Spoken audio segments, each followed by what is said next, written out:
Definitely. This was it's really right beside each other. We, Like the bros. And fan, you want to log on to your I don't feel like holding this and doing that at the same time. So what I'm you, gonna do you is, can do it on the laptop. I don't feel like holding it. If you want to tune in on the laptop, you can do it like that. For real. Nah, we'll just throw it up on it right after. I don't wanna like.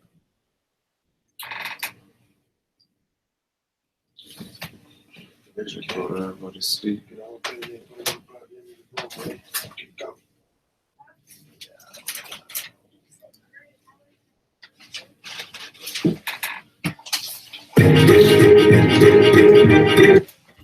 What's the deal? What's the deal?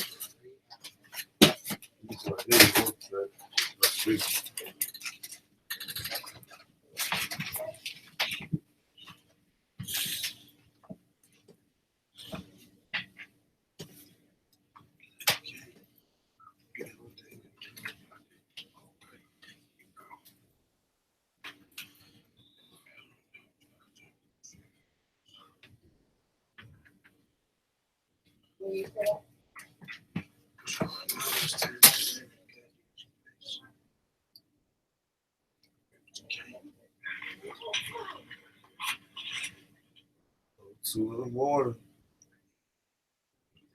William Shaw. What's up, everybody? Yeah, I'm gonna put it on and I ain't feel like holding this because it's kind of awkward. But I was about to say, you don't want to do it from laptop, man? Where the back I at? can just do it on my phone. I just gotta stop and get a definitely gotta stop and get a charger somewhere. There's a 24-hour spot somewhere, right? Yeah. Yeah.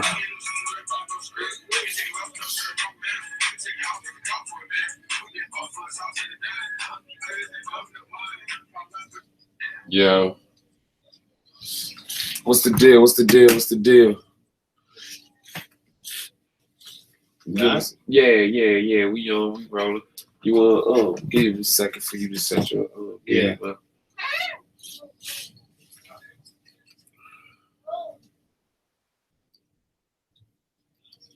Getting it together.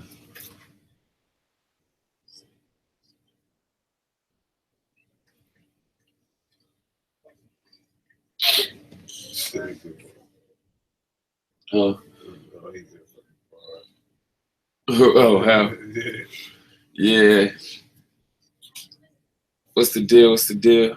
We in the building. Okay. Tomorrow live from Hampton, Virginia.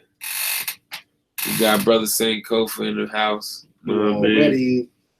Look out for him. Asa Jackson, Artisha Green, Sick Mike. Gonna be doing their thing. It's gonna be live. It's gonna be real. From Deja Vu Restaurant and Lounge, Hampton, Virginia. Yeah. Y'all come out and check us out.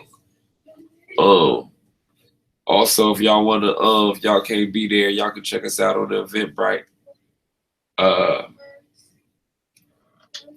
Eventbrite Identity Crisis. Who am I? Go to the Eventbrite Identity Crisis. Drop the link in the jump.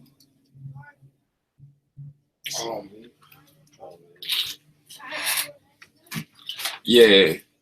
So y'all check us out tomorrow. We gonna be live, Hampton, Virginia. We got brother Sankofa in the deal. What's good? What you done, Sankofa? Man? How's everything? Yeah, I'm down here in Virginia live. You know what I'm saying? Newport News, they call it Bad News, Virginia. It's really my first time kicking it in Virginia on this level. I've been here before, back in the day. Was it King's Dominion, an old amusement park, man? Came down here way back in the day, BC, before crack. Before crack era. So that was like 1981. Drove through here all the time, going to the south, visiting family or what have you. You know what I'm saying? But this is my first time ever really being in Virginia and getting up, kicking it with the people. You know what I'm saying? Especially from the hood. You know, and cast us not only from the hood and good peoples, but they're actually in the hood doing something. You know what I'm saying? Interacting with the youth in particular, the age bracket between the 8th grade to the 12th grade. You know what I'm saying? Basically middle school to high school demographic of the youth. which is a very important demographic and age bracket to deal with. So, you know, they doing their thing. These are hood cats too. So they involved with the hip hop, the music heavy. You know what I'm saying? They G'd up from the feet up. But you see them spitting them rhymes, boy. And then you see them going out to the middle schools, mixing it up and building with the youth. It's real. You know what I'm saying? It gives balance to the warrior spirit. It gives balance to what a G is really supposed to be. And I respect that, you know what I'm saying, about them. That's why they got good energy. That's right, inner G. The G within you. G can mean good, it can mean great, it can mean God, the inner G, whatever you want to define it as, you know? Good, Choice good. is yours. So we're out here specifically to cover a very critical subject matter. One that has been a topic of discussion for centuries, not longer, amongst blacks. Specifically, we're talking about blacks in America, not people of African descent in the diaspora, so to speak, but in particular, people of African descent, okay? Some people don't ascribe to the concept of the word Africa, but for argument's sake, so-called African descent or in the diaspora, the ones who are here, you know, we know that throughout history, and the reason why this is a critical topic matter is because that we know that history, you can never factor that out. Some people look at history as just past events. That's not just true. That's a shallow way of looking at it, but depending on how your mind processes things and puts things together and connects the dots, you will look at things in layers. History can be something in the past if you're only focused on that aspect of history, just dwelling on the past. But if you're looking at history from a social science perspective and how the past affects the present and the present affects your future, you know what I'm saying? You look at things differently. I mean, there was a wise man that once said that of all our studies, history best rewards our research. Because what is done yesterday affects today. What you do today affects tomorrow, basically. Because tomorrow is basically a product of what we do today. Okay, and today is a product of what happened yesterday. And it's time-space continuum called life. So you have to look at things from a more of a scientific, social standpoint, and then we can understand that history is not just looking at things in the past. It is taking a critical analysis at the anatomy of certain social ills, which manifest and trickles down to the identity crisis, amongst many other crises that we have. You know, as a black nationalist, I talk about nationalism and identity and history a lot, but there's a lot of ills that we have. I mean, we're just basically dealing with this topic. You know, it's like if somebody said, for this segment and for this specific event, you know, there's many other things to cover. And, you know, that's why everybody should play a role in being proactive if you're claiming to be conscious and evolving in knowledge and, you know, so that way you can bring what you have to bring to the table with topic matter, and you can dissect that or bring some solution orientation and whatever skill level and knowledge or degree that I'm at this point in my evolution, I'll deal with. You know Hey, Paul himself, Sankofa, what's your Facebook? My Facebook is Gary Foreman. You know what I'm saying? So, you know, we out here on the ground and we're trying to connect the dots, and we're going to examine the anatomy of the problem and the social ills. So therefore, I think we can have more of a broader scope to deal with, and, you know, considering more things on the table that are before us, sorting things out before we can even discuss the idea. Because it will still be at this point is an idea of what identity we think is conducive specifically for American blacks, specifically. You know what I mean? We could talk about other Africans in the diaspora, and we will delve into that, you know, along some lines, you know what I'm saying? Because it all ties in and it all correlates. But what we're going to be doing specifically is talking about the identity crisis that we have, why we have it, and not only just talking about the problem to, you know, basically wallow in the mire of what took place in history. But like I said, at the end of this is solution orientation. How does solution orientation start? From discussions. How does discussions start? From having subject matters like this that are critical, that are very imperative that we deal with, something that we have dealt with for a long time. Topic matters that many of us who are products of slavery, post-colonial, you know what I'm saying, slavery and all the things that happened to it as a result. This wasn't the people that just had chains and shackles on them. No, they were denationalized. We were deculturalized. This is important because this has to do with your identity and what you connect to and who you are. Even though we're all humans on the planet, there are variations of humans, you know, depending upon what region you're in, where you're from, you know what I'm saying, what kind of access to nature that you're having, that your experience is in, that you're inhabiting as a people for a long time, that becomes your culture. You know what I'm saying? The agriculture that you have around you, the type of plants or the foods and the vegetation that you have around you that you consume, all have a part long-term of the developmental process of who or what you become as a human. So there are variations, and there's a lot of different beautiful cultures. You know what I'm saying? And every people should have the right to express their identity, their culture, their subculture, or whatever they choose to identify with. But we have to ask ourselves as Black people here in America, do we have an identity crisis? And if we say we don't, is that testimony to the fact that we have all kind of crisis, even common sense crisis? Because I can prove to you very simple that we have an identity crisis on an elementary level. Take 10 Black people and line them up and ask all of them, one at a time, starting from the left to the right, what is your identity? Not as your identity as a musician or as an individual or as a rapper.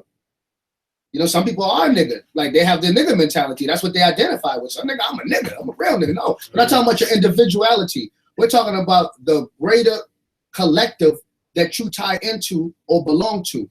What and who are you? What do you define yourself as part of a collective?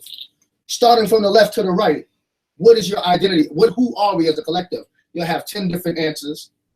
You won't have no answers. You'll damn sure have an argument, though. And that's a fact. Yeah. You damn sure have an argument, which is testimony of the fact that we have an identity crisis. Thus, this topic it's not like it's something new under the sun that we're talking about. However, it's just a topic that we're going to tackle, you know, from our perspective. And we're going to have a lot of other people on this panel discussion, holding it down, covering some very critical subject matters and bringing some very important viewpoints and viewpoints of ponderance to the table and giving a critical analysis from their perspective as well. We have the brother Sick Mike, right? Mm-hmm. Brother Sick Mike, who's also a native from down here in VA, right? Mm-hmm. Shout out to my man Sick Mike, lyricist. He's doing his thing down here. And the sister, she's Artisha Green, in Africana Studies. She's into the arts and performing, right? Yeah, William and Mary. Yeah, senior professor at William senior and Mary. Professor, you know. At what college, brother? Say that, because you know. William and Mary at College of William and Mary. And where's that at? University in Williamsburg, Virginia.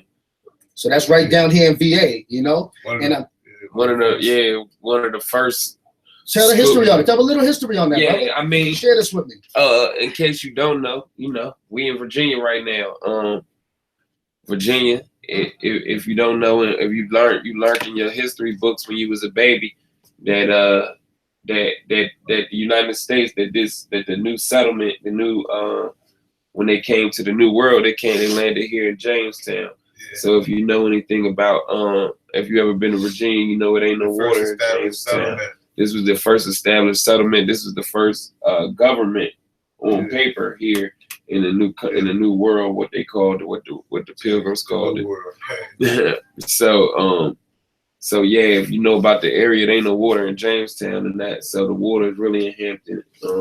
And they got a big sign out there to talk about 1619 when the slaves landed in Virginia. So we out here on fertile ground, man. Y'all know the stories of Nat Turner and Booker T. Washington, Hampton Institute, Hampton University. That's where Sankofa touched down at tonight, you know what I mean? Right there on Hampton University, where Rosa Parks worked at, where Booker T. Washington built, you know. And tell them what you said earlier, what the brother said. Oh yeah, have say, look. Because I wasn't even supposed to land there. I wasn't even supposed to reach. When I came from New York, down here, from Chinatown, right down here in VA, I was supposed to go to a whole nother spot. I don't know nothing about that. It's really my first time touching down like this. But what did you say? The brother said he sent me the address because I think he was Mercury. So I'm like, yo, send me the address of where y'all landed, where you landed at. And he sent me the journal, like, Settlers Landing. He was like, that's over there at HU. He was like, Sankofa so damn conscious, the damn bus came and dropped his ass off at HU. Look, I ain't never picked nobody. I ain't never seen a bus come to HU. Anytime other The brothers bus came don't down even here, come here. Because these brothers are activists. They're on the ground always doing stuff, bringing people down here to speak. No This is not. bullshit. I'm not the first installment of what they do as far as bringing people down here. So there's been other brothers that come down here before and other sisters. You know what I'm saying? But this is the first time anybody ever got brought down here with a bus pulled in and brought them to Hampton University. Dropped I it didn't right know that off was- at the doorstep. That's where Rosa Parks was at, right? Rosa Yeah, Parks. but that's Booker T. Washington built Hampton Institute. It's Hampton University It's now. Hampton but that's- University now, what but it it's was Hampton called, yeah. Institute, built by Booker T. Washington. Yeah, So that's like I reached touchdown on fertile ground where blacks landed, and so Yeah. much history is rich here, but there's an identity crisis here. And it's because of the fact that you know, where we're at and the historicity behind this. You know, in order to make a slave, and to have him as a willing servant, where it'll be good for economics for you and less of a threat for you, okay, you would have to take away that an identity that gives a person a certain kind of psychology where they're going to want to fight and protect for their sovereignty and their autonomy, who and what they are, what they own, their possession, their heritage. It's only natural, and it's a natural inclination for people to do this. That's why you have borders. That's why you have people with wars and stuff like that over there. It's just a natural thing. Not to say that people should just be at war and all that, because people are different. There's humans, but there's variations of humans, and some people are really, to be personal and technical, ain't humans. 94% human, 6% DNA. I mean, 6% Neanderthal. And it's in their DNA. Whole different topic for a whole nother time. But for the sake of argument, let's just say there's a variation of different humans, right? I think a lot of people in humanity have identity crisis, not just us. We have identity crisis for different reasons. It is because of the peculiar institute of slavery. We were you got to understand, the psychological enslavement was more iller than the physical enslavement because it lasts longer. And when it gets into your collective subconscious, when the God that you worship or been trained to worship looks like the same person who's whipping your back, you know what I'm saying? You're going to look at it. So your psychology is going to adapt after generation and intergenerationally after you've been cut off from who you are, your language, your spiritual systems that you come from, your culture, your heritage, and you're re-indoctrinated, right? And then your God and your slave master look alike. You're going to think that it's righteous, okay? If you struggle and suffer here on earth as an oppressed person, okay, especially if it's under the person that looks like the God that you worship. These are dynamics of the long-term psychosis that we have. There's really a psychosis too. It's a cultural psychosis. So But we're calling identity crisis. You got to look at the long-term ripple effect that this is having on us. That along with not having an understanding of who and what you are or what you were. You know what I'm saying? We're so divided amongst many lines. And it makes sense because you got to understand we came from different parts of Africa at different points in history. It's not like one day we were kidnapped and we brought everybody at one point on a ship and just landed somewhere else. It was a process of over 300 years, 250 to 300 years, chattel slavery. So therefore the transatlantic slave trade took place. And it wasn't just slaves brought to America, it was North, Central, South America, and even other parts. The coolie enslavement, you had Chinese people that were brought to Jamaica and so on and so forth. East Indian people brought to the Caribbeans. Okay, but we're specifically talking about our identity crisis. So you got to understand that the 240 to 300 year process of bringing slaves over, we were brought from different parts of Africa. facts. Everybody wasn't brought from one village, from one place. That's why we trying to So we can't. It's hard to say when you say you're African. It's kind of ambiguous because it's not really specifying what and who you are in Africa. There were different people in Africa that are variations of one source of a certain kind of people or race or species of people that were there. Okay, but through migration and adaptation to your climate, your region, it took on different phenotypes, developed different cultures, had different dialects and languages, different writing systems, different spiritual systems. Therefore, they were the same people, part of the same race, but they became different variations, developed different phenotypes. They became different people. They were all throughout different parts of Africa that, in the West Coast specifically, the bulk of us came from, okay? Not all of us, but the bulk of us, okay? And being brought from those different parts of West Africa. We had different tribes, the Mosi, the Fulani. It wasn't just one tribe. A lot of these tribes were different, and when they were tribes, or tribal warfare amongst them, or they were even foreign to each other. So that's why it was hard for them to get on these ships and really plan what to do and have a cohesive language sometimes on what to do. A lot of them were different because they, even though they were black and dark skinned, they didn't just identify or have to identify like we have to today for different racial pride purposes, because we were denationalized and taught to hate who and what we are, and was wiped out of a comprehensive and respectable knowledge of self. Any respectable commentary of us in history was written out. So we take on the term of black and race and African for different purposes than people had tribes and all that back then. We say that now because it's also a pride. It's a pride thing, because for hundreds of years, centuries, you got to be real. 250 years or 300 years of chattel slavery, 100 years of Jim Crow. You had medical experiments. Then you had Reaganomics. Then you had the crack epidemic. Okay. Then you had mass incarceration. People were denationalized and indoctrinated with a slave-making ideology and idea through religion. All these things, and it's not to play victim, it's just to analyze what the problem is, so we can be solution-oriented, so we can become more solution-oriented, more critical thinkers. You know what I'm saying? Become more skilled in what to do and how to accomplish, get more heart. Want to stand up and become more revolutionary-minded. Stop being a nigga. It'll help you change your mind, because the nigga mentality, the self-hatred mentality, the I don't even want to be black mentality, you know what I'm saying? All of that is a direct response of the psychological damage, the mental trauma, the mental colonialization that took place in the peculiar institution of slavery here in America. It was psychological, it was psycho-spiritual, it wasn't just physical. So when you consider that dynamic, you understand more from a social, scientific, and spiritual purpose why we have an identity crisis. We can't just say we're one thing, because we were brought from different places at different times over 2 points of history for over 250 years. So we have become something else different here. Some of them are mixed with Native Americans. Some of us got mulattoes all in our family. People with green eyes, but it's still black, though the African American is a mindset. Black is a culture that we developed into here. It's a mindset. You know what I mean? Even though we're physical descendants of that, and hold on, I'm gonna let you go right in. And certain things in us are still African. You can tell, look at the way we play drums. Even though they gave us Christianity, we Africanized it. The way we would dance and move in church, they used to think we was possessed. Getting the Holy Ghost, that's African tradition right there. You go to parts of Africa, you see them getting, and people that don't even claim to be African do certain things. We used to blow on things for good luck in Africa, for instance, right? What's now called Africa. Brothers do that when they shoot dice. I said this the other day in a video, and it's still relevant. I'm gonna say it again. When they shoot dice, they blow on it for good luck. That was a culture. They will pour things out called in commemoration of people who have made a physical transition, right? And they will pour something living, which is water, case in point, into the earth. And it was called libation. So they was pouring things out in commemoration or memory of the departed. We do that when we pour out a little liquor in the hood for the homies. They used to write on the wall to do hieroglyphics and tell stories through art.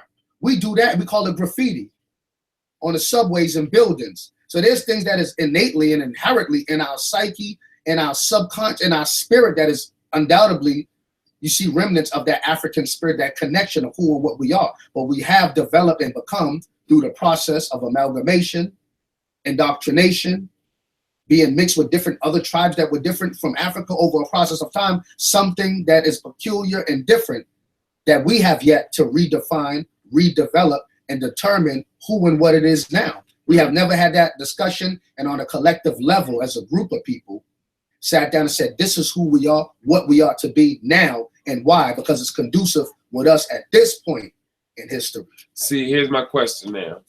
With that being said, my question is, now that, what happens when you get in a room of quote unquote conscious people? When you get in a room full of people who don't believe in the fairy tales, they understand about the indoctrination of this system, and they do not believe in the fairy tale, and they're past that point. Now, where do you go from there? Like, why, as the quote unquote conscious community, when you get a room full of people who know these things, why are they still building on Matrix? Why are they still building on say, yeah, why are we still going with labels or building on dated information instead of dealing with topics that are prevalent and impactful in our lives today?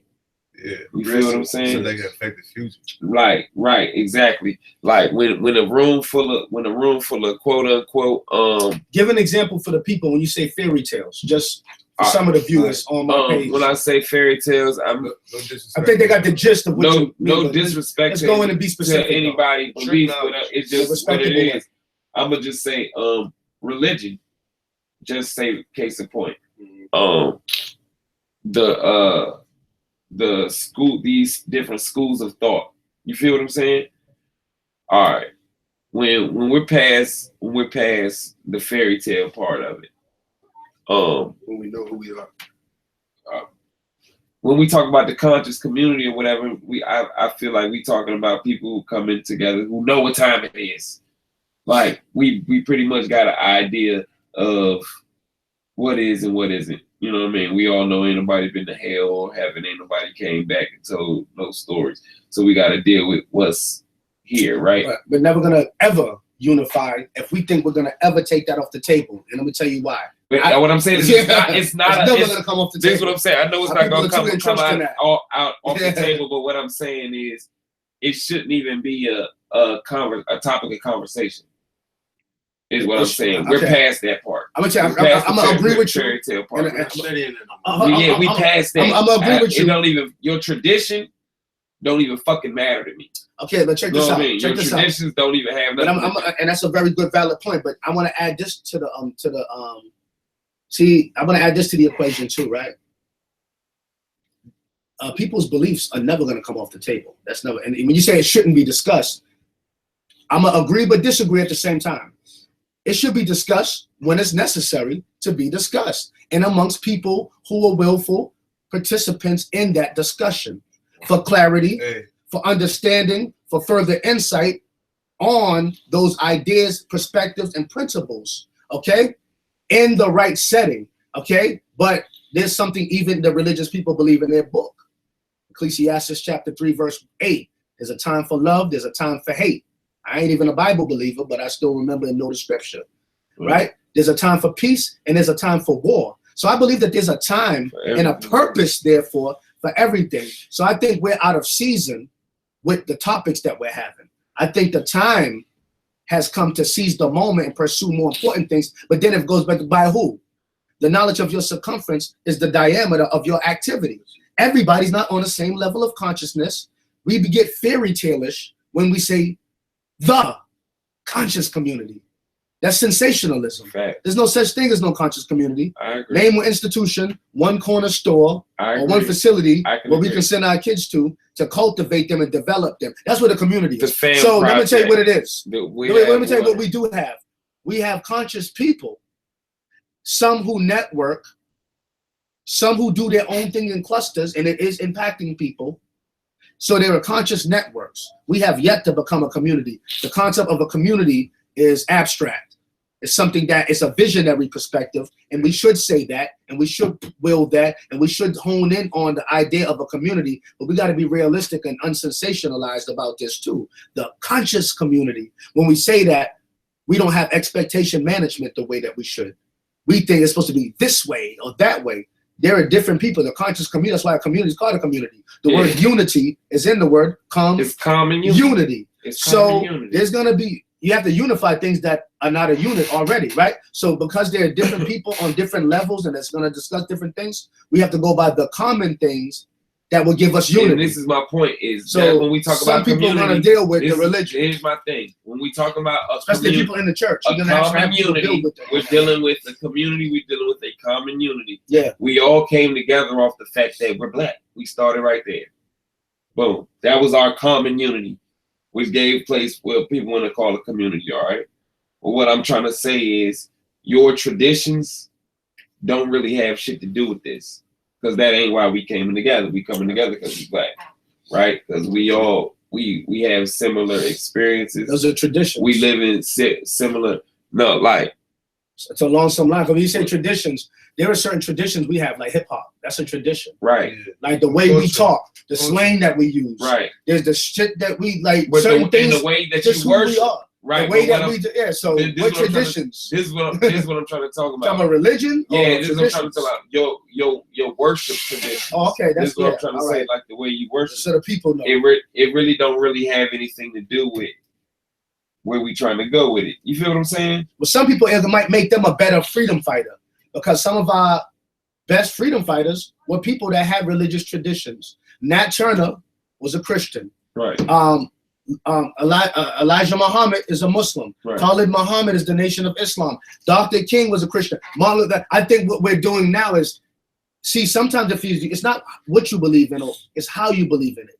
If you are a revolutionary Christian, because I know some, very few, I'll rock with them. What I'm saying, they don't just talk religion and debate about religion. I don't have no problem with your religion. Yeah. This is my thing. It just don't really have no place at the table because it causes division. Topic, yeah. It causes division. And here's what I'm saying is we building off of what we got in common. If we gonna build off of, we gotta destroy when we talking about things that we got that we don't have in common. We're not even talking about building no more. So this is what I'm trying to say. It's cool if you a Muslim, you a Christian, you a Hebrew, you know what I mean? All right, but that you can keep that to your goddamn self. We came together off the fact that we all copper tone, all right? And that's why Malcolm X said at the Ballot of the Bullet speech back in the day, was it? Yeah. He said, Islam is my personal religion. He said, but I believe in a political philosophy of black nationalism. Islam is my personal religion. He said, I leave that at home.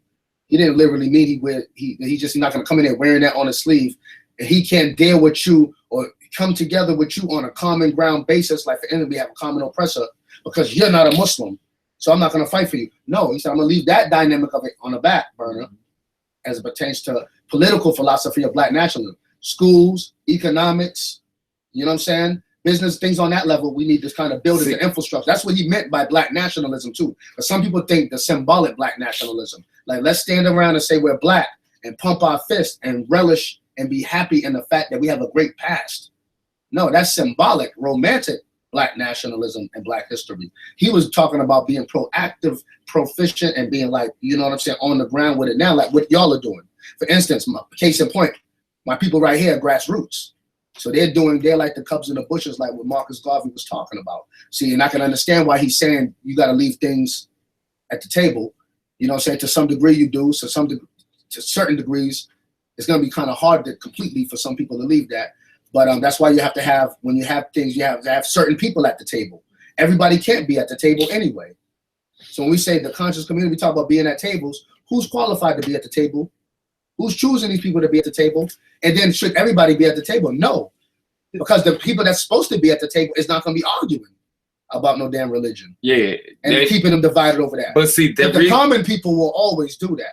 And because you have social media now, it's the wild, wild west of personality. You know what I'm saying? A personality. What do I want? A projection.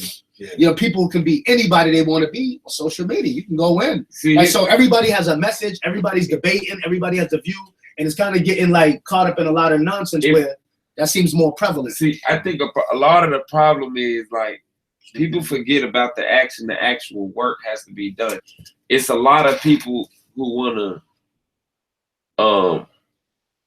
I like to have just keep that. A lot of people want to strategize and want to teach, but it's still got to be action. Like I said, when you got a bunch of people in the room that know what time it is, it's supposed to be some strategy and some tactical plans and some solutions being came about. And that's the that's the treadmill shit in the quote unquote conscious community. You feel what I'm saying? It's because what happens when everybody? Why are we still talking about? When everybody knows. Why are we still having this same old goddamn it ass discussion about Hebrews and Moors and all of this shit when it's about action? It's like history like taught us this. This is how I feel like what history taught us is because we have an identity crisis, that's why they do it. All right. we can go to the Haitian Revolution, right? Yeah. And we can see when them brothers in Haiti, when they took over the island, it didn't stay down because the people didn't want to work the land and keep the land up no more. So you want to fight for freedom and then chill. Yeah. This is my whole thing. Niggas still don't have nothing. Like, niggas want to go to war for freedom, but don't have nothing, no plan of action to go after you get the war or whatever. What are you trying to do? Because if that was the case, you would be working towards it right now. But then we Where gotta are talk your about what we're tactical talking about. plans? That's why I say, because that's why I say, like, I like to be practical and like realistic, like unromantic. I'm gonna say that. Because a lot of times we always ask what we're doing, when a lot of us are the ones doing it. We're saying, well, we're not doing, like, you're doing stuff. Right. There's a lot of other people doing stuff. When we say we, I think we have, sometimes we keep forgetting that we're people that are divided and conquered. It's kind of imaginary. We act like we're not, and there's gonna be conscious people or people that just talk consciousness that are not gonna do. We have to kind of stop feeding that machine, because we become as redundant as we calling them for even having the debates, asking them what they're doing.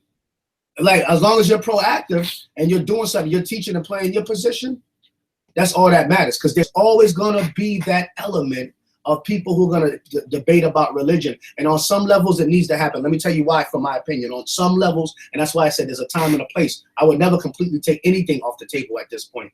It depends on prioritizing what's more important, why, and then the right people need to be at the table anyway that are strategists to deal with strategy. Some people are religious nationalists. I went on, you know what I'm saying, if you do check out the video I did called Black Messiahs and Uncle Toms. We have a God complex as a people. We were spiritually enslaved for centuries. So we got to understand a lot of the way we see ourselves and a lot of our psychological ills is due to religious indoctrination. So there's something that we have not gotten over yet that still fucks with the psyche of why we can't really come together on all these other levels that we talk about. So I'm not saying we should just always talk about religion, but categorically, things are important. Is that the most important thing? No. But are there some people, their level of knowledge is that? So that's what they're going to talk about? My thing. Yes. Nobody. Some people, you can never take that off the table. That's what they're going to talk about. This is what I'm saying. The ones who are supposed to be doing this talk about this. This is what I'm saying. Nobody's bringing up religion when they're going to the fucking club. You feel what I'm saying? Nobody's like, I'm not twerking on this nigga. He's a Muslim. Yeah. Nobody's asking this question. Nobody's fucking asking, when they lining up to buy tickets to the fucking New York Yankees game and they rooting for the New York Giants, niggas not like, I'm not rooting with you for the Giants because, nigga, you a fucking Christian, nigga. So this is what I'm trying to say. Why the fuck do we gotta do it here? Why do we gotta do it when we supposed to have like-minded people who are sitting here talking about everything that we accomplished hundreds of thousands of years ago, instead of dealing with what we got going on right here, right now, what we're doing, what we're getting accomplished, what we need to get accomplished right now, and putting in tactical plans and solutions. When we come together, why the fuck are we still building off old school? Like, see, this is one thing I will say. Like, when I listen to Malcolm, Martin, Garvey, all these guys that everybody, whatever, we learn from, romanticize, however you want to put it, they always dealing with topics that were prevalent to the times that they were in. Some people said the same thing to them. What are y'all doing?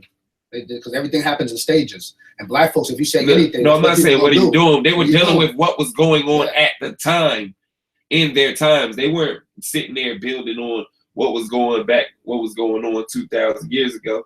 They were dealing with what was going on right then and there. No, how it applied, yes. Yes. Know what I'm saying? How it applies, yes. Yeah. Know what I'm saying? Not just for the sense of. Then it's like what we need to do, because we gotta talk about solution. Because we can say what we don't do. That's just almost synonymous with Hebrews and Moors arguing over what identity is, because it comes, like I said, it becomes a hamster wheel in itself. So I want to say on that note, shout out to all the people that are out there doing it. All the unsung sheroes and heroes that are not, everything's not on social media. Everything that you see on social media is going to be a debate, because that's the kind of thing that generates, that Facebook and YouTube and Instagram generates. Our people are drama kings. So a lot of us ain't got shit else. So don't even got the resources, the skill level, and everything is a process of maturity and development, and haven't come to that level yet, probably, where they're not building on the level of infrastructure. And we have internal and external enemies that don't want to see this happen. You're being watched by agents. You're being followed. There's a lot going on. So a lot of times when we ask, and this is not to give you the boogeyman, don't try it because there's no hope for you concept, but it's about considering all things and looking at this thing where when we talk about building a solution, there's heavy science and consideration that goes into there. There's a lot of fine tuning and combing through of social issues and how they became to be and how you reverse them that you have to really factor in if you're serious. When it's romantic, it's easy because everything is simple, and everything's not simple. We can't oversimplify very complex things because the complexities that they are took a very long process to make them that way. And I'm saying like this, and I'm being general with a lot of things. I don't like to paint things with a big brush. There's a lot of people that is out there, though. I think there's just no unity amongst them. We can't really expect most people that kick the knowledge ain't gonna be the people out there. Like, and then some people don't know what to do at that level yet, but kick knowledge. Some people need some direct, or they need to network with people who can show them how to organize that knowledge into some, you know what I'm saying? What is it? Talking truth to power. You know what I'm saying? So point them in that direction. Some people haven't gotten to that level. So there's a lot of different reasons, and you're right. But the same way we shouldn't argue about religion, we shouldn't always ponder who's not and who is doing stuff, because those things are always going to persist. So it's like, what do we do now? That's what we talk about. Not what niggas ain't doing. Yeah. What are we going to do? Yeah, niggas ain't going to do what they ain't going to do. We going to do. Here's the thing, is with the agents and the trolls thing. All right, like, I don't do the boogeyman shit. Like I done told my people already. Like we learned a long time ago, it's only one way to kill a monster, and you don't feed it. You know what I mean? So I understand the excuse game. We all know that if a pigeon had a radio on his ass, it'd be music in the sky. We know what time it is, but we not dealing with that because we was given the same opportunities. And we talking about people that actually do it now. Now, no excuses now. Like ain't nobody had it no rougher or no easier than the next man, right? And we still are able to accomplish what we able to accomplish or get things done with basic positivity. We're having not having a defeatist mind state, not coming into something feeling defeated and thinking about the things and the barriers. We like track runners. Like if you run the hurdles, you're not looking down at the hurdles. You're running towards the goal line. But you study that those hurdles are there, right? You know it. And you train already yourself. know that. But there's a process of training to get over those hurdles, so it becomes second nature. I think there's a difference. That's what this community I think there's a difference about, between, acknowledging, because there's an answer for everything. And for every problem, there damn sure is a solution. But you gotta consider the goddamn problem and how the problem came to be. Acknowledging how the problem exists internally and externally is not boogeymanism, it's realism. But a lot of people are not in touch with that, or maybe haven't had certain experiences, or really don't know things from different dynamics yet. These things are real. History, records that you can look up right now on COINTELPRO. You know what I'm saying? They got cyber police, and all these things are real. It's an excuse when you use that as a reason not to do it. These things are real. Hold on, I just want to finish my point because it's going to become convoluted with, you know what I'm saying? I'm just saying like this. So it's only self-defeatist and an excuse if you use that as a crutch not to do nothing. Acknowledging that it's there and facing the opposition wisely,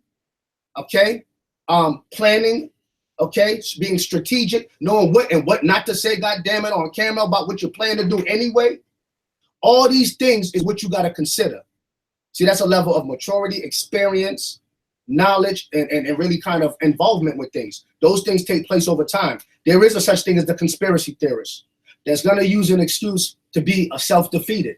But everybody who realizes that things are going on, and we know this, I mean, they told you NSA's tapping your phone. Does that mean not to get on the phone and say something? Don't be scared to open the refrigerator because the white man's hand's going to come out and grab you in?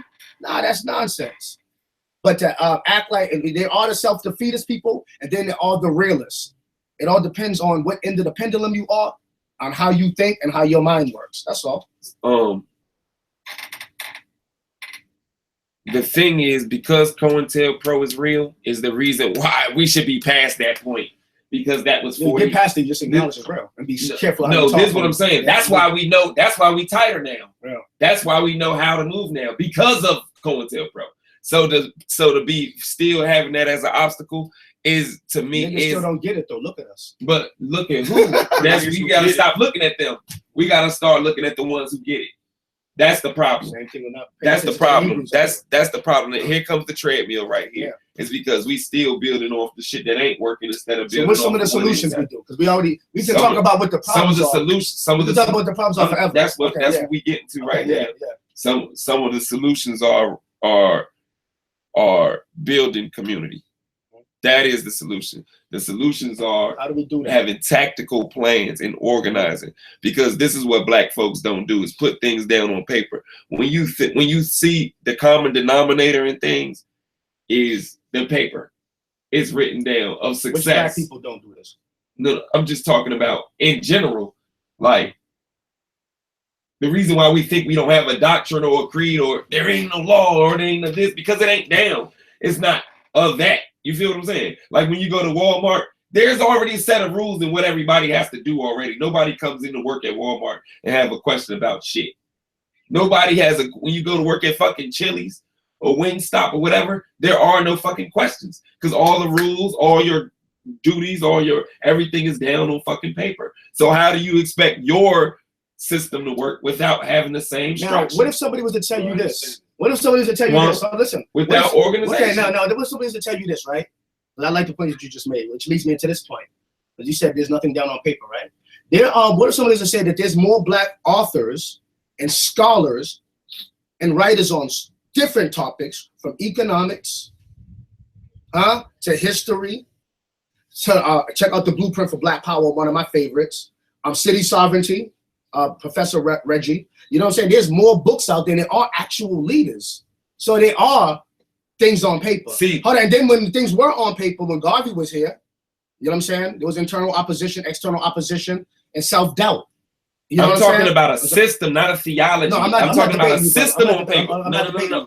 I'm talking about collective. No, this is what I'm talking about. I'm talking about a system. Okay. Be clear. I'm talking about a system on paper. This is why I use stuff like Walmart and 7-Eleven as an example.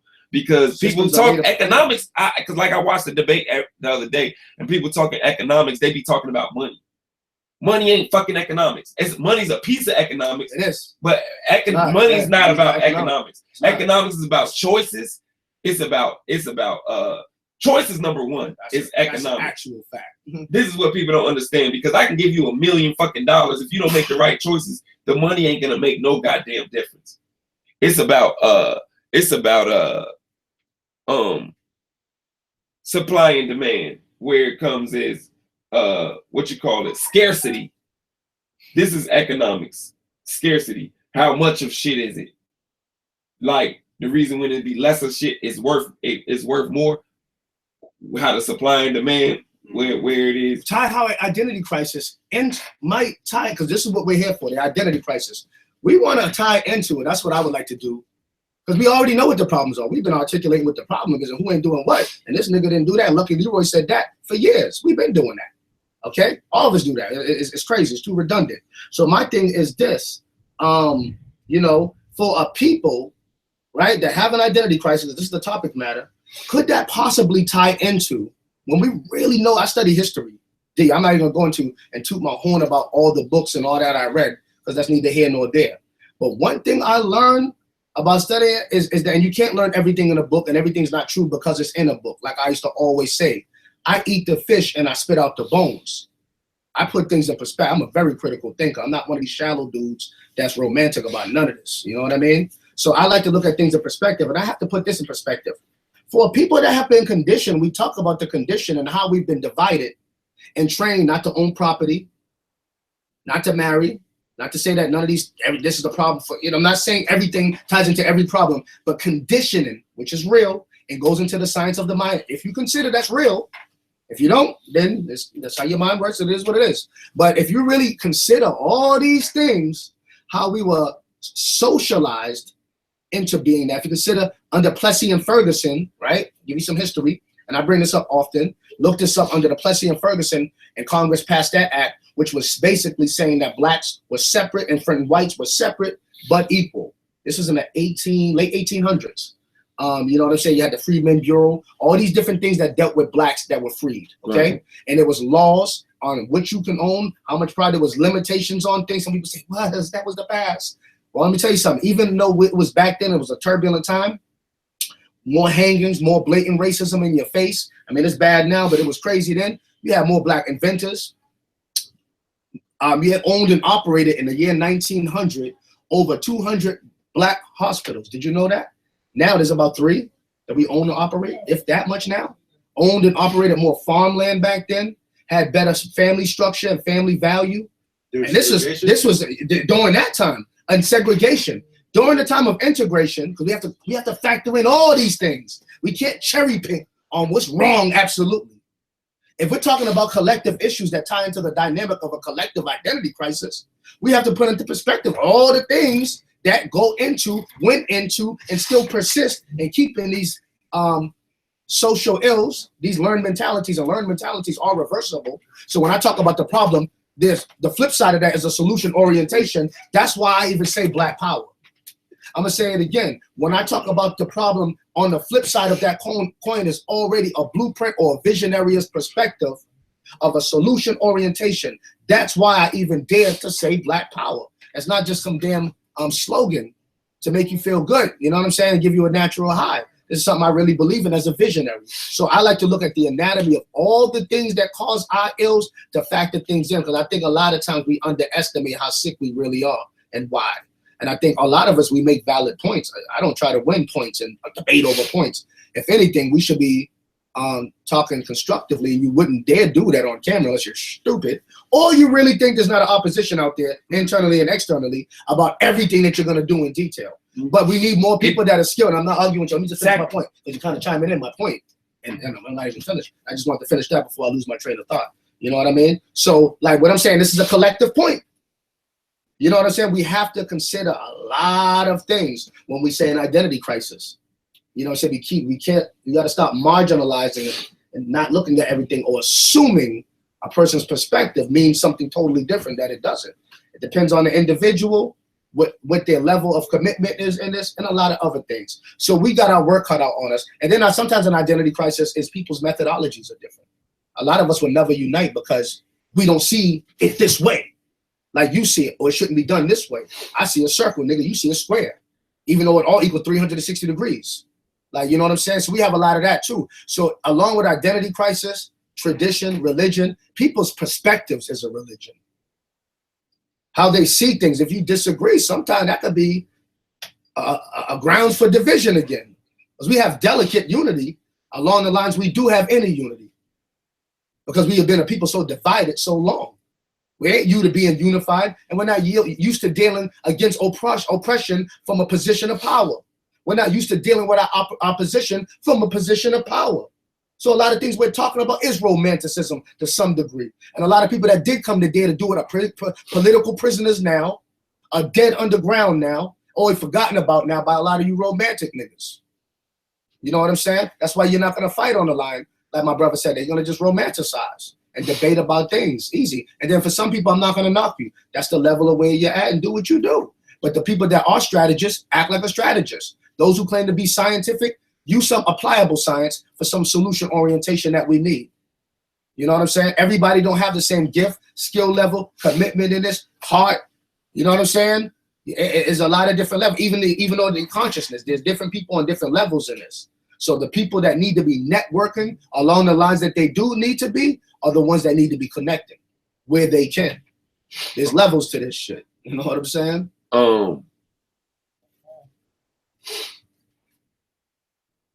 We lump black people into a group a lot. Not. All right. It's like that saying the crabs in the bucket. Everybody think about the crabs in the bucket, but nobody never talk about the crabs on the beach. So crabs get a bad reputation. Yeah, you feel what I'm saying?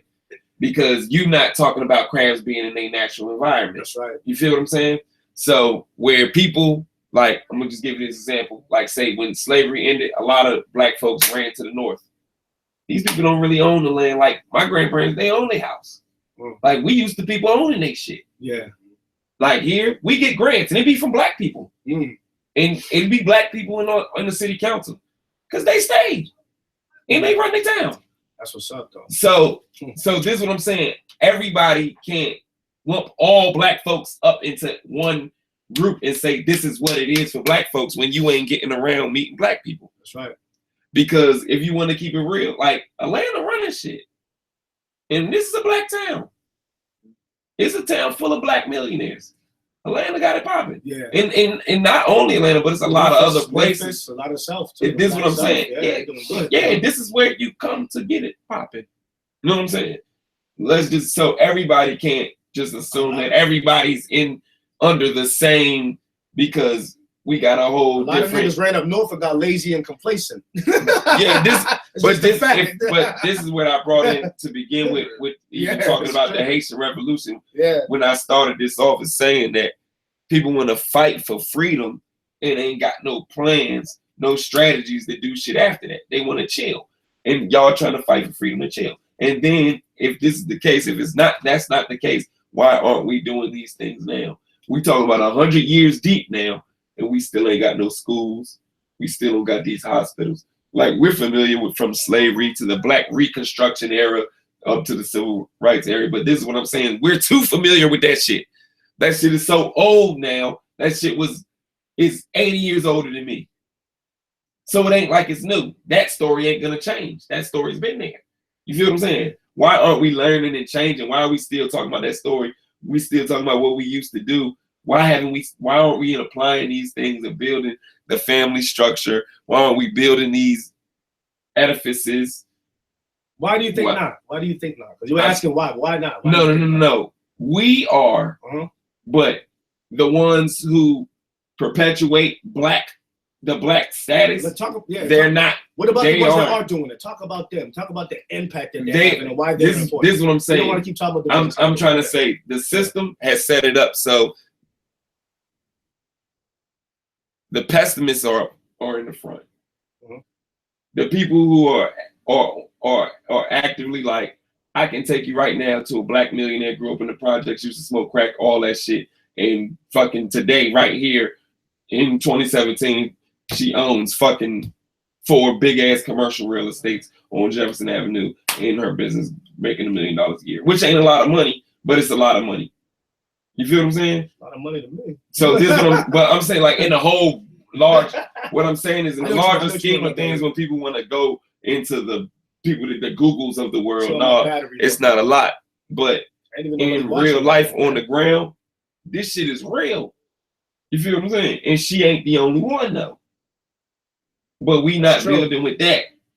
Ran to Lady Ray's house at the South, from my experience, has more African American entrepreneur and land owners, even in its passed down, even if it's passed down, like what you just said. And like what you just said too, and I want to add on, we can't clump all black people together, right? So that's on every level. We can't clump them all together. So even when we say fight for freedom, when you ask a person, explain that, because some black people think they're free. Some people's perspective of what freedom is to them and what liberation looks like to them, or what they wanted to, is very different along a lot of lines for a lot of reasons, some conditioning, some person, just how we develop differently with internally as a people. So a lot of times when we say that, the way we can't clump it together, we can't clump it together, period. So when we say fight for freedom, it becomes a blanket comment. And that's never gonna happen in real life. So that's why I don't even that's why I don't stay giving myself a headache over those kind of things. But we talked about that. Like we said, we talked about the other stuff. So I like to always talk about, like when we said we need to be talking about the solution. Well, let's talk about the solution. It says talking about niggas that need to be talking about the solution. Because a lot of times our race and everybody amongst us is not our people, bro. Just because they look like us. I don't never look at our race. When I talk about us, I'm talking about those who I want to have an affinity with because of a certain kind of connection and tradition You know what I'm saying? There's American blacks here and all that kind of stuff. But I know realistically, there's people in my family I don't even click with or can't rock with like that for different reasons. And this is my immediate family. You know what I'm saying? But not because we got this smoke, we got beef with each other. It's just we're too different. We grew apart. Imagine whole peoples with different classes, different belief systems, different outlooks that have grown apart from each other for many years ago here in this country. You know what I'm saying? Their idea of what freedom is different. And we have an identity crisis. And we've never been a unified people here. So now, after all this conditioning, a lot of times when we're talking about what we're not doing, is chastising each other, I think that needs to even be, and it's true, but not everybody's not doing nothing. And those who are, it's not a boogeyman thing, meet a lot of opposition from a lot of niggas. I'm not just talking about from the white man. The nigga boogeyman too. We can't talk about the white boogeyman. That's spookism. When we talk, but the nigga boogeyman is real though, and it is. Because a lot of your own people hate, man. Like just even on my shit, I be getting threatened. People be coming on there talking big shit, threatening me. I don't think that's just from regular random niggas. So you never know who that is and who's trying to get you to say something. Yeah, that's true, but that ain't. I don't sit there. Ain't real to me. But I don't sit there and dwell. It's real because I'm using it right now. And people are watching me and responding. So it's real enough for people to see it and respond that don't want to. And I get responses that are positive and negative. So to me, it's real in that sense. Like nobody's up here with using them. You know what I mean? No. I'm not saying that. I'm not going to tit for tat with you either. I'm talking about stuff I know. And I'm not saying everybody's doing that. I'm not saying that for that you should not do nothing. And you should be in the corner and be a coward. Or you should just dwell on that all day. That's just not what none of this means. As a person that studies things and I think immersed in a lot of different various topic matters, I can cover different points to ponder and apply it where it needs to be. Doesn't mean I'm spooked out about nothing. Not me. I can't speak for everybody who talk. I'm talking about me. And I'm not talking about the general consensus. Every time I say something, I'm speaking for myself. Not the general consensus of everybody in the conscious community. But that doesn't exist with me. That's fake. The internet's realer than that because I met y'all through the internet. That's why I'm here. You seen the videos. No, I didn't meet you through the internet. Okay, well, most people through YouTube, they met me. I've never been here and just met nobody. And said, oh, what's up? So we'll come back down to Virginia and do this lecture. So I'm just saying, so it's real in the sense that the same way you can get positivity responses and people that want to network, this is how the things work. Everything's a balance. You can have negative responses, not that you dwell on them all the day, but just know that they're there. You jump up like a hurdle, but don't sleep on the fact that they're there. You know what I'm saying? You got beef in the streets and you gang banging. You ain't walking around tiptoeing, waiting for a nigga to come blow your head off all the time. You live this life, nigga. You're gonna rock with it. But you know you got beef, so you're gonna be prepared for that. Right. And you're gonna carry your heart on your sleeve and put your chest out. I'm saying since we got an opposition, we deal with our opposition like that. I'm not saying be a fucking coward or spooky conspiracy theory, nigga. I think that's everybody who mentions that fact, and it is a fact. I wouldn't sit there and dwell on it all day, but I'm not asleep and I know too much. I've been a part of organizations and been on some stuff that I'm not going to talk about, that I know what's up. You know what I'm saying? Yeah. I know all kind of secret indictments that's gone, that's smoke, said all kind of, man, listen, that you wouldn't believe for what? Like, damn, they're on it like that because niggas underestimate themselves. We don't know the power that we have or the threat that we have like our enemy do. J. Edgar Hoover said it stopped the long-term, not the 60s, growth of the black militancy movements and organizations. He said, stop the long-term politicizing, organizing, and electrifying of the young black youth in the urban cities of America. There's specific departments and the United Nations that deal with the Black Urban Initiative. Look some of this stuff up. I lived it. Okay, I know. I hear what I'm saying. I'm talking to the people too. I'm not, like I said, it's not a tip for tat. I'm doing this. I'm talking for the people. Really, you know what I'm saying? Because a lot of people, you know what I'm saying? So I'm saying this because some people may not be privy. I don't talk to people like everybody's just conscious. Yeah. I got a lot of different people on here. So I like to explain things in detail for that purpose too. You know what I'm saying? I got family. Shout out to everybody tuning in too. You know what I'm saying? So I look at things in layers because I know it's necessary. I don't take nothing off the table. Some people are spooky. Some people are right on point. Depends on how you perceive things. See, I perceive things as that enemy that people think that oppressor is self. You know what I mean? That too. I feel like that's the problem. The problem is people keep looking outside for every goddamn thing. Niggas looking outside for their fucking problems. Niggas looking outside for this fucking solution. You know what I mean? Instead of looking into self. Anybody looking inside? Real life, you can't change or do anything about nothing or nobody but self. You feel what I'm saying? So until you check self, how are you gonna? There ain't no goddamn solution. So when we talking about this oppressor, like we going, like when we talk about economics, like, you know, honestly, like we all got choices. Like, I know niggas who live right next door to me, same situation, but made a different choice. You feel what I'm saying? Some for the better, some for the worse. You feel what I'm saying? We all do, you know what I mean? But we be like, I had to do this. You ain't have to do this when we talk about economics. You feel what I'm saying? That's the same thing when we go into to what we was talking about with these oppressors and shit like that. I'm asking you a question. Is there such thing as no oppressor, or is that just a myth? Yeah, yes. There's no oppression. There's Yes. no opposition. There's no racist cops. There's no agenda. Yes. Trump, there's no white Yeah. Renaissance movement. The haters. This is what I'm trying to say. I'm just saying because we want to clarify. Well, that. here's what I'm Some saying. people might listen to Everybody that and has be a job to do. That's true. This is what I'm saying. There you Everybody got a job to do. There you go. If your job is to watch, then all right. Well, then you the hater watcher. That's your job. Like we too busy doing. You feel what I'm saying? Somebody has to warn us that they're watching. We've been warned, right? So we know this. So this is in our tactical plans. This is a part of our strategy because we know there are opposition, but we know we're our main opposition. Self. We know if we don't get ourselves right, we can't even check shit else. That's true. You know what I'm saying? So all of this other shit don't even matter until we get ourselves right. That's absolutely right. But that's why I don't never knock one point out the box just to say this part. It's all relevant. We have to look at internal and external opposition because they both exist. I'm not going to sit there and deny one and big one up more than the other because I know that they both exist, both persist. The internal hatred that you have is because the external one created that internal hatred that you have to the extent that you have it the way that we do. And a lot of times to dwell on the negative, that's easy. We can get very complacent because all we see is negativity and we're products of a lot of negativity. So a little bit of the positivity that we do, and a lot of us get frustrated because we hear the message all the time. But see, I pace myself. I don't have false expectations. And I know that there's process. I know there's tiers to this. I know there's levels to this. I know there's internal, external opposition. All that shit we can keep going on forever. But I also know that destiny is going to balance itself out. You got to play your role and your position in life and grow and evolve and do what you're meant to do. You know what I'm saying? Some people don't know what their job is. Some people are doing job, but everything in their goddamn camera. We don't know everybody. And see, when I talk in a certain detail because I know that a lot of people out there, especially on a Facebook Live, don't family, friends, some people ain't part of the conscious community. Everybody doesn't live on YouTube watching these videos. Everybody doesn't just know what we know.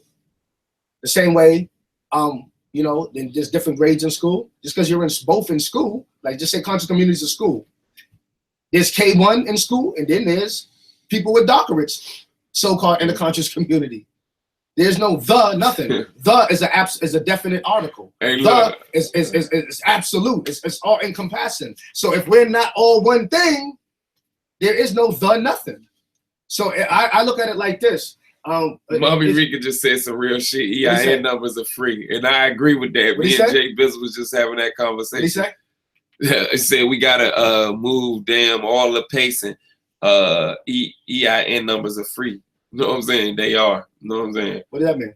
An employee identification number. And that's what I'm talking about. When we talking, like, what are we talking about here? And we talking about why we don't have certain shit because we ain't on our shit. Niggas just complain, man. I'm gonna be real. That's what niggas do. I think black folks are just good at complaining a lot of times. I think black folks a lot of times is good at complaining. complaining. We can talk about what we all know what the problems are. I don't argue about what people argue about. I try to leave that whole shit alone and try to deal with constructive blueprint because, I'm not going to be here forever. I'm only a spoke in the wheel of the change. I don't sit there and claim to have no damn solutions. And I know at the end of the day, now I don't say no solutions, I'm talking about the solutions. I'm not going to say because that's a lie. And a lot of niggas are liars and they're faking and they just, a lot of this shit is for aesthetics. But I'm not going to say everybody's on it. I would never categorize because there's too many people sacrifice too much and is out there really that's serious and sincere and that's real with this. You know what I'm saying? And I'm gonna give them shout outs and I'm gonna hone in on the positive and the ones that is doing it. Yeah, we got our work cut out. Yeah, the negative is this or that, all that's neither near nor there. The identity crisis is the problem along a lot of times. That's what the topic matter is supposed to be that we're here for. And the identity crisis ties into what the fuck is wrong anyway. Not on just what's some wrong shit, on some opinion shit, but on a collective level. How the string, what does it say? The common thread. Because everybody has problems on different levels. You can go into that should drive you crazy. You have a brain aneurysm. But get into the meat and potatoes of it all, the common thread of what the damn collective issue is and why we even wear Africa or say pro-black or talk any of the shit that we talk, if it seems like it's so hopeless, It's because we're supposed to deal with a collective perspective and all-inclusive issues and problems and potential solutions. That's how you deal with things scientifically. But like I said, everybody's methodology, opinion, outlook, expression of it is going to be different. I even accept that because I know it's inevitable. You know what I'm saying? And within that, that's why you will always have divisions along lines. And that's why I say I'm down with unity without uniformity. You know what I'm saying? Unity without uniformity. We're waiting for some common uniformity to happen. We're dead. We're dead. You know what I'm saying? We already damn near are, man. A lot of us just hate ourselves too damn much. You know what I'm saying? It's sad and it's crazy. Niggas are sick. And I said nigga because I'm speaking to the identity crisis that creates the mind state that makes us to act like niggas. You know what I'm saying? For those that it applied to. Not painting a big picture with a small brush. You know what I'm saying? That's not what intellect does. Yeah. You know what I'm saying? So my battery's low. I was blessed to get a little energy on here. I'm gonna have to cut this live stream short. We still up live on what's the address? Chip Stackin on. I gotta get up and do a whole it's Chip Stackin on YouTube. Yeah, Chip Stackin. But and check out my man Chip Stackin on YouTube. His movement is brolic. These conversations that we have, even though sometimes it seems like a little tit for taffle, but that's what strategists do. You think everybody who sits at a table, the blueprint of plan that work, all just sat down and had a movie type written scripted thing where it just worked out and they didn't have a disagreement, a different perspective, or things that they might have to, okay, we don't agree with this, but let's just deal with the meat and potatoes. These are things that have to happen if you're realistic. These are how things happen on any creative, with any kind of people talking about creativity or ideas or just a vision. Anyway, it ain't like there's no damn resources right there to do the shit.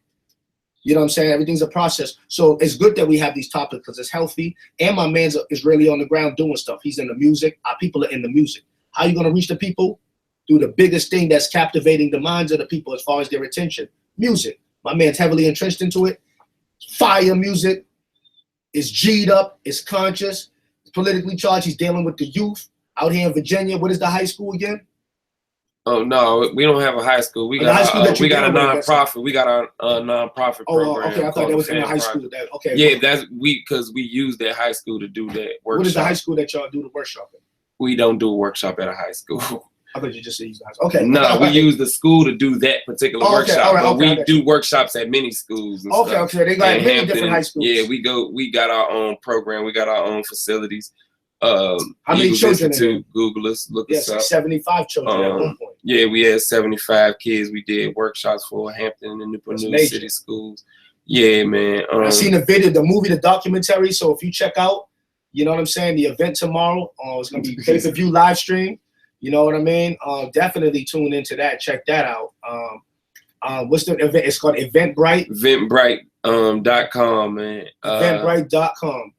Identity crisis. Eventbrite.com. Identity crisis.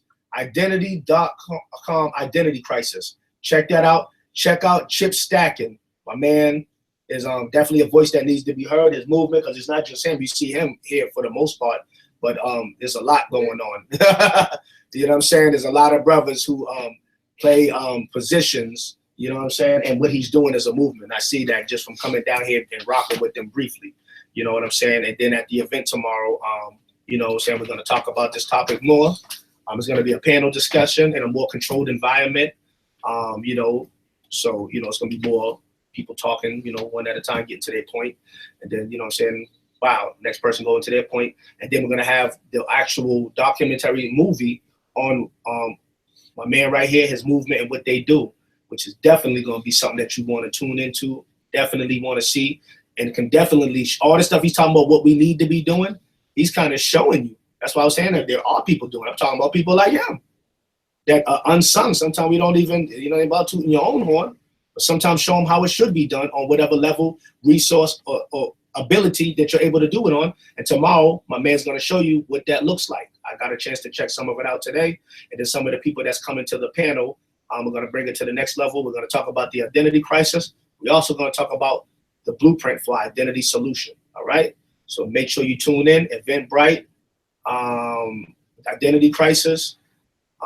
Right down here. And right now, Bad News or Newport News, Virginia to Hampton. I call it Fred Hampton. Make sure you tune in. House of Consciousness, bro, spokesman, brother Sankofa, down here on the ground with my man and his fan organization. Tell him what FAN stands for. FAM stands for Future Actors and Movie Makers.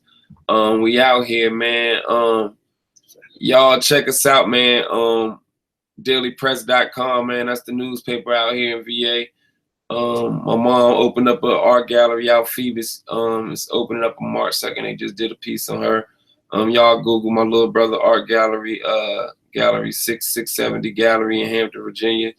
Y'all check us out. Eagles Institute, that's the nonprofit organization. Fan project,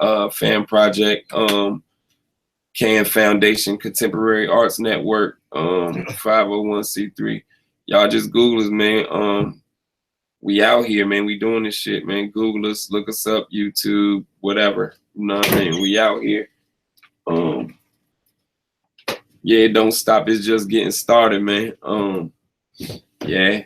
Y'all will definitely be impressed. Trust me. All right, but I'm about to cut this. Got to get to the hotel. Ain't got to study over my notes. I ain't got no sleep in like 2 days. I need to get some sleep, get myself together, so tomorrow I could be functioning at a better frequency. I am tired. You know what I'm saying? A little aggravated, all that. I'm sleepy. You know what I'm saying? So tomorrow I'm going to be well rested and at my bested. All right, if that's a word. And if not, it is now. Peace and black power. Yeah, fam.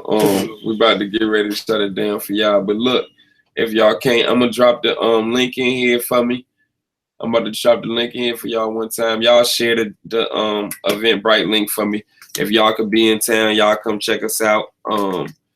If not, y'all cop the Eventbrite, buy the ticket. You hit us in our email. We sending everybody the link to the live stream. Tomorrow. It's gonna be dope, man. It's gonna be real. Y'all just gotta check it out. Y'all know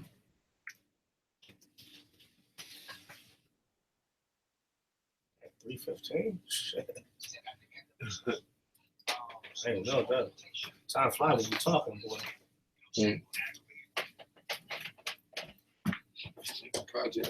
Back in the day, we used to have the you think it's crazy now with the arguing over ideas, boy. We used to have, that's gonna be like this, especially a place like New York. You got all the so y'all check me out. Jump in the comments, man. I'm about to shut down the live stream. When I'm done, y'all check out the comments, share the link. I'm gonna throw the Eventbrite in the link. Peace, y'all. Yo, man. See y'all tomorrow. Peace, power tomorrow. Make sure you tune in.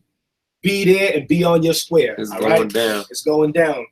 All right. This is for you people. This is for the people.